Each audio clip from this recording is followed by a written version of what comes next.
Comme vous le savez, il y a une Tesla Model 3 qui est arrivée au local et vous avez été très nombreux à me poser plein de questions sur la voiture. Je me suis dit pourquoi pas faire une vidéo FAQ pour répondre à toutes ces questions et également certaines en rapport avec la chaîne YouTube. Et pour faire quelque chose d'assez sympathique, je vous propose qu'on fasse un petit déplacement en voiture et on va également en profiter pour faire des jolis plans drone. Et ça tombe bien puisque j'ai reçu en avant-première, grâce à une collaboration avec DJI, leur tout dernier drone. Donc un grand merci pour leur confiance. Alors, la petite boîte du DJI Mini 3 Pro et le kit supplémentaire pour avoir la petite sacoche de transport ainsi que des batteries supplémentaires ainsi que des hélices supplémentaires. Alors là, on est parfaitement équipé. Alors pour information, il ne remplace pas le Mini 2 mais vient en complément. Pour eux, c'est une version Mini de leur drone professionnel. Ça va ravir de nombreuses personnes. Vous n'avez plus à utiliser votre smartphone comme manette et comme support pour voir et gérer votre drone. Cette nouvelle manette sous Android intègre maintenant un écran tactile. C'est hyper impressionnant. Il est tout petit et ergonomique et surtout très léger, inférieur à 250 grammes. Et c'est pas du tout à négliger puisque aujourd'hui, la taille d'un drone et également son poids, c'est super important par rapport aux réglementations qu'on a dans une bonne partie des pays dans le monde. Et là, le fait qu'on est en dessous de 250 grammes, 249 grammes exactement, eh bien ça permet d'éviter de l'enregistrer et surtout de faire la formation obligatoire. On retrouve un corps pliable très pratique lorsque l'on doit se déplacer et l'emporter avec nous lors de déplacements. La structure et la forme de ce Mini 3 Pro a été retravaillée afin d'avoir une batterie plus longue, d'avoir une plage de détection de l'environnement plus large, mais également au niveau du capteur qui permet d'apporter quelques fonctionnalités bien sympathiques. Donc on a un tout nouveau design en ce qui concerne le cadran afin de réduire les limitations et ça permet d'offrir des plans de vue beaucoup plus libres et créatifs. Ce que j'apprécie vraiment avec cette nouvelle configuration, c'est la possibilité de pouvoir filmer de manière verticale avec le mode True Vertical Shooting qui va automatiquement placer le capteur en mode portrait et ainsi permettre de filmer des bâtiments ou des scènes créatives beaucoup plus élaborées. Je trouve ça vraiment génial parce que du coup ça permet d'éviter de faire du recadrage numérique et de pouvoir poster, partager nos contenus directement le plus rapidement possible. Bref, super intelligent et très pratique pour les personnes qui font du contenu comme Instagram ou TikTok. Le drone est devenu plus intelligent avec une meilleure détection d'obstacles. En plein air, s'il y a beaucoup de vent, rassurez-vous, le Mini 3 Pro effectue des ajustements de manière autonome en plein vol afin d'avoir une meilleure stabilité lorsqu'on filme. Et ensuite, le point important, c'est en ce qui concerne l'autonomie, comptez environ 34 minutes pour une batterie. Bien entendu, ce sont des chiffres, ça dépend de la température, du vent, aussi votre façon de le faire voler. Mais DJI est assez connu pour nous proposer de très bonnes batteries. En ce qui concerne le prix, le voici. Si vous voulez en savoir plus ou faire un joli achat, n'hésitez pas à passer par le lien qui est dans la description.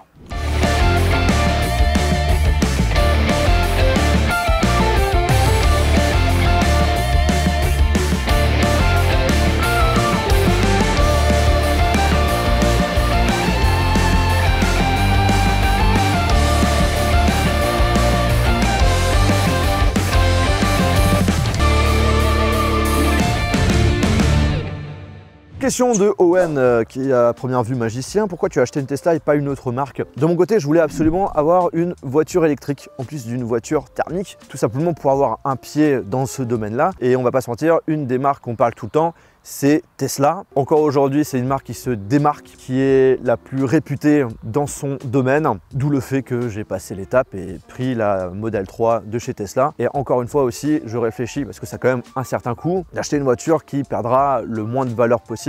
Et Tesla, c'est vraiment le cas. Donc du coup, voilà, c'est un achat qui est complètement intelligent. Petite question de Idoubou qui se pose la question, comment on allume la voiture? Alors en fait, tu as plusieurs solutions. Soit le téléphone fait office de clé, tu as le téléphone dans la poche, hop là, tu peux rentrer sans aucun souci. Après, tu as l'autre solution d'acheter une petite clé en forme de Tesla qui a acheté en séparé. Tu la mets dans la poche et c'est une clé sans contact. Donc du coup, pareil que pour l'iPhone, tu rentres sans aucun souci, tu n'as pas besoin d'appuyer dessus. Et après, tu as l'autre solution, celle de la carte qui est fournie avec. Tu la mets juste ici, hop là, et la voiture est ouverte. Et pour la fermer, tu fais pareil.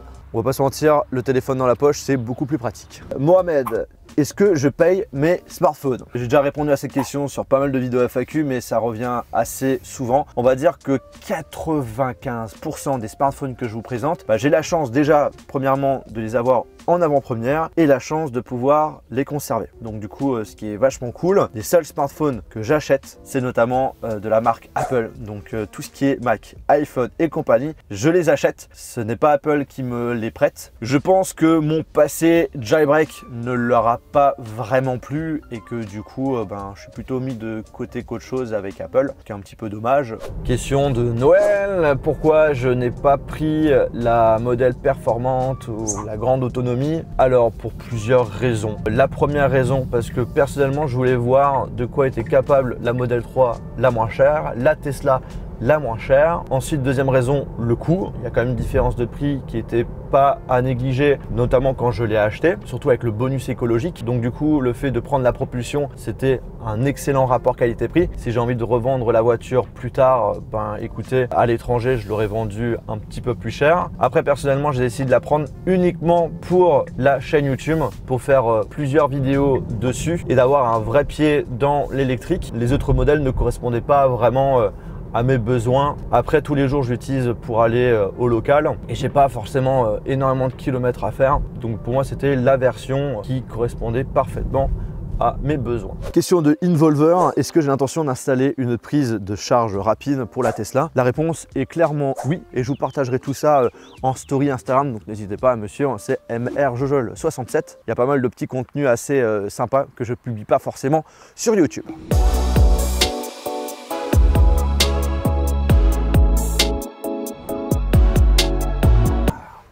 Combien de kilomètres en un mois? En effet, ça va faire bientôt un mois et je vais te montrer directement sur l'écran. Donc au total, j'ai fait exactement pratiquement 2300 kilomètres. Donc pour un premier mois, c'est plutôt pas mal en vrai. Combien tient la voiture en autonomie avec ton trajet au quotidien? Ce que j'ai pu remarquer, c'est que je perdais environ 2% pour aller au local. Donc du coup, officiellement par jour, quand je fais l'aller-retour, je perds 4-5%. Donc du coup, il faut que je fasse une recharge complète environ une fois par semaine. La fameuse question, et l'autonomie réelle, ça donne quoi? Alors je vous le dis, quand vous achetez une voiture électrique, l'autonomie qu'on vous indique, ça sera jamais l'autonomie réelle parce que tout dépend de votre façon d'utiliser votre voiture, votre façon de recharger votre voiture, la température aussi, les types de trajets. Enlevez bien 50-100 km de ce qu'on vous indique. Là, pour vous donner une idée, on m'affiche 91% et environ 399 km d'autonomie, tout en sachant qu'avec les enjoliveurs qui sont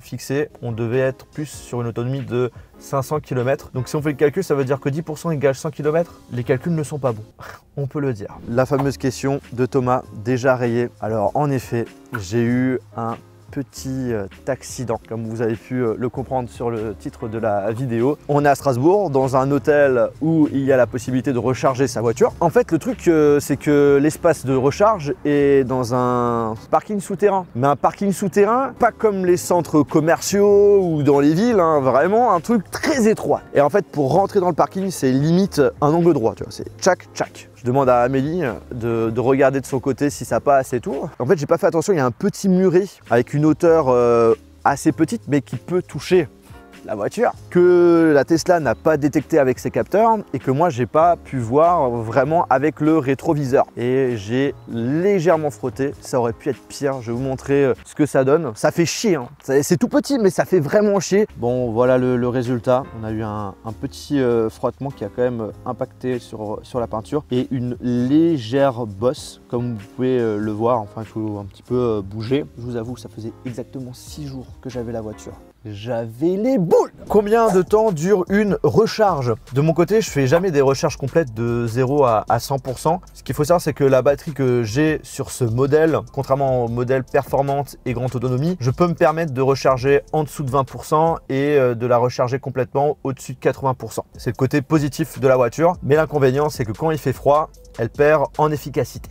Alors je vais vous raconter mon premier trajet que j'ai fait Lyon-Strasbourg. Alors c'est important quand on a une voiture électrique, quand on fait des longs trajets, de se dire qu'on sera obligé de faire des moments de pause pour recharger la voiture. C'est impossible de pouvoir faire un long trajet avec une seule recharge parce que quand on roule à 120-130 km/h, la batterie en prend un sacré coup. Là par exemple, avec 130 km/h, je peux rouler environ 250 km. Et pour faire le trajet Lyon-Strasbourg, j'ai dû faire environ 2-3 pauses de 15 minutes pour pouvoir recharger assez pour aller à la prochaine étape. Et est-ce que ça m'a vraiment gêné d'attendre à chaque fois? Bah, la réponse est non, parce que ça reste assez court. 15 minutes, c'est pas grand chose. Hop là, tu gardes ta voiture, tu vas aux toilettes, tu reviens, bah, tu as assez pour passer à la prochaine étape. Hop là, tu as envie de boire un petit coup, tchac tchac tchac, tu restes plus longtemps que finalement les 15 minutes et tu n'as pas besoin forcément de passer à la troisième étape. Là où je suis assez impressionné, c'est par rapport à l'intelligence en ce qui concerne l'OS, par rapport à tous les trajets qu'on doit faire. Et ce qui est assez impressionnant, c'est qu'en effet, au niveau du pourcentage, il a souvent raison. Par contre, le côté ultra positif, c'est le fait que la majorité du temps, l'heure d'arrivée est beaucoup plus tôt que celle qui est donnée par le logiciel. Donc au final, pour ma première expérience de long trajet, c'était très positif.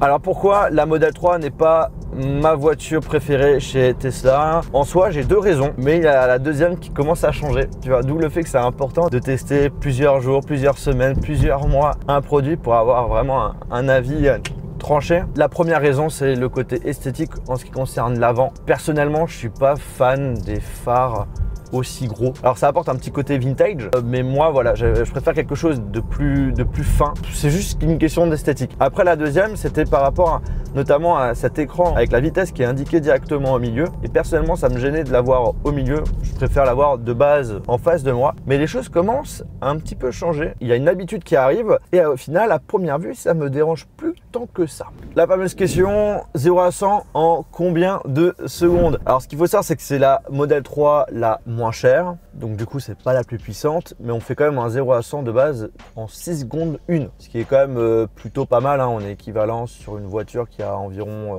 250-300 chevaux. Donc là on va faire un petit 0 à 100, 3, 2, 1.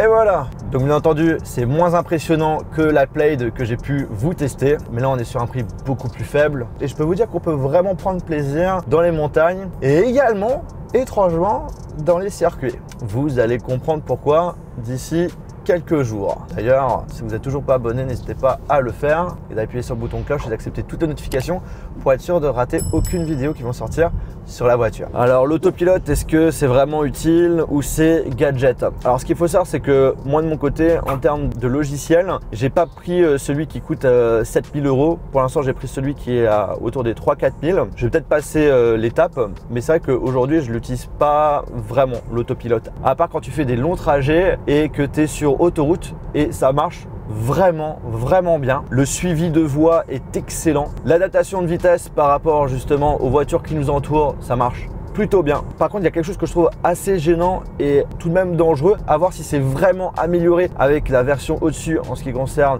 la mise à jour. Mais c'est le fait que quand on est sur autoroute, quand il y a deux voies qui se transforment en une seule voie et quand il y a une voiture qui est proche, elle le détecte comme si elle était vraiment devant nous. Et donc du coup, il y a un ralentissement qui se fait et de façon assez rapide. Alors qu'en soi, au niveau de la voie qui est devant nous, il n'y a personne. Donc ça m'arrive souvent qu'il y ait des ralentissements petit à petit dans cette situation-là.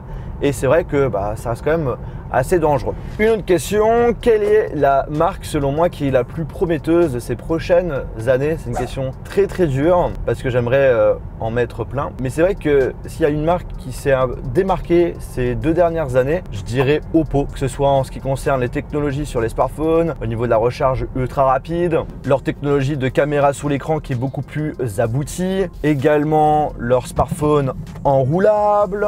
Après, quand on allait au MWC, c'est eux qui avaient le stand le plus incroyable, qui présentait plein de choses vraiment cool, notamment aussi tout ce qui est lunettes avec réalité augmentée, et ça marche super bien. T'as déjà pensé à la customiser un peu façon Jojo comme le fait Pog avec ses voitures? Alors, ce qu'il faut savoir, Monsieur Johan, qui porte le même prénom que moi, super prénom d'ailleurs, j'ai déjà fait un co-ring sur ma Mégane GT et je vous avoue que ça pourrait être sympa de faire la même chose sur cette Tesla, mais de façon plus originale. J'en dis pas plus.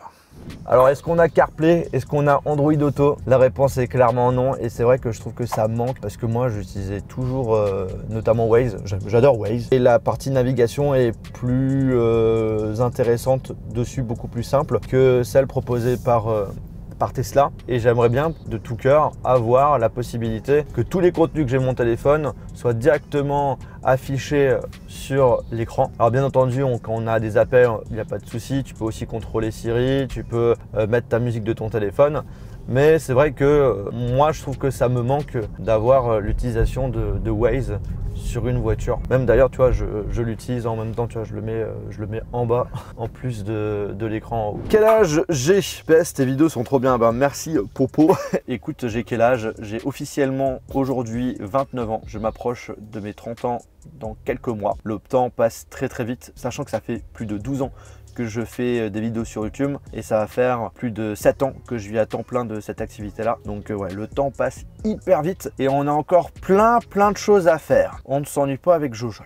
Bon, la vidéo FAQ est terminée. J'espère que ça vous a fortement intéressé. Si c'est le cas, un gros pouce en l'air. Si vous voulez en savoir plus, je vous rappelle par rapport au drone, il y a le joli lien qui est dans la description. N'hésitez pas aussi, si vous avez d'autres questions, d'autres choses que vous aimeriez que je fasse avec la Tesla, de lâcher tout ça en commentaire. Si c'est toujours pas fait, n'hésitez pas à vous abonner en appuyant sur l'icône qui s'affiche là dès maintenant et de regarder une de mes dernières vidéos. Sur ce, c'était Jojol.